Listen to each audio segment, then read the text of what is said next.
You are watching One Book, One Review with Wiebke. Let's talk about The Name of the Wind.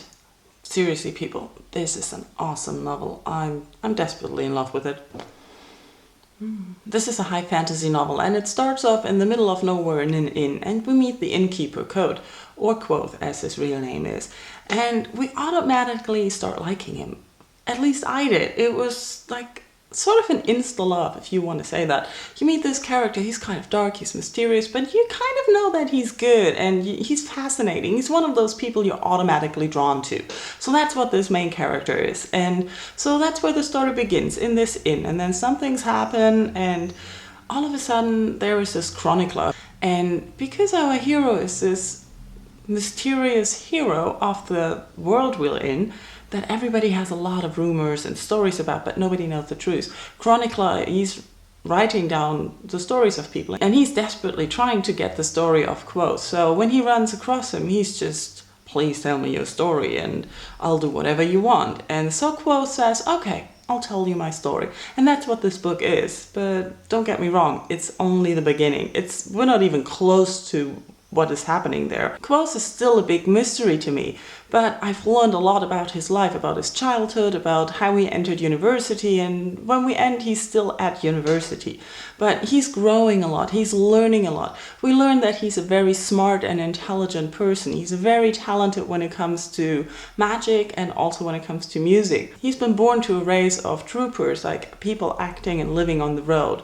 Sort of like gypsies, I'd say. And that influences a lot of his life, and there he draws a lot of things from. And I thought it was really interesting to read about him because he's so smart and street smart in a lot of ways that I really liked about him. He's like a normal character. He didn't learn things from the book, but he just knows things because from his early age on he had to learn to deal with life and deal with things. And it was really interesting. And this character, how he evolves, it's just captivating. But Quoth is not the only character in the novel. There are many more than I can even count, and they are all interesting. We know a lot about some of the others, but some of them are still mysterious and we haven't even touched on their character yet.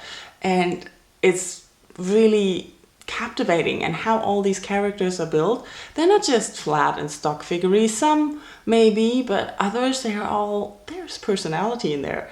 And that's what I really like about the book, that the characters all seem a little unique. They all seem to have something special. Apart from the characters and the story, which is captivating, the writing in this novel is just awesome. From the first sentence I read, I was in the inn. I was with Quoth everywhere he went, and sometimes when I stopped reading I had to blink and look around and be like, oh, I'm not at university anymore. And it was just, it's amazing. There's one scene when Quoth tries out for his pipes, and when I was reading that I couldn't stop. My heart was so racing because I was so nervous with him, and I was so nervous that things would go wrong, and I was so exhausted after reading that passage. I just had to stop and be like, okay, this went well. Despite the awesomeness of the writing and the characters and everything, at the middle of the story I had some dragging hearts. Basically for me it was a combination of Fremdscham for Quoth's stupidity and a dread for all the things that would happen to him or that might happen to him, because he made a few enemies at university and that was really stupid. And I was on the constant verge of like, oh no, what's going to happen? I can't read on. As you can see, guys, I was totally invested while reading this book. I was in the world, I was feeling the characters, and I was just there, and it was just awesome. I can only thank everyone who pushed me to pick up the book and finally read it. Oh my god, why did I wait so long? And if you haven't read the book, don't make the same mistake I did. Pick up the book now and start reading, because if you love fantasy, you're going to love this book. It's everything you want in a book. Everything. Enough raving about the book. If you've read it, you know how awesome it is, and let's talk in comments. Thank you all for watching, and I'll see you again soon. Bye bye.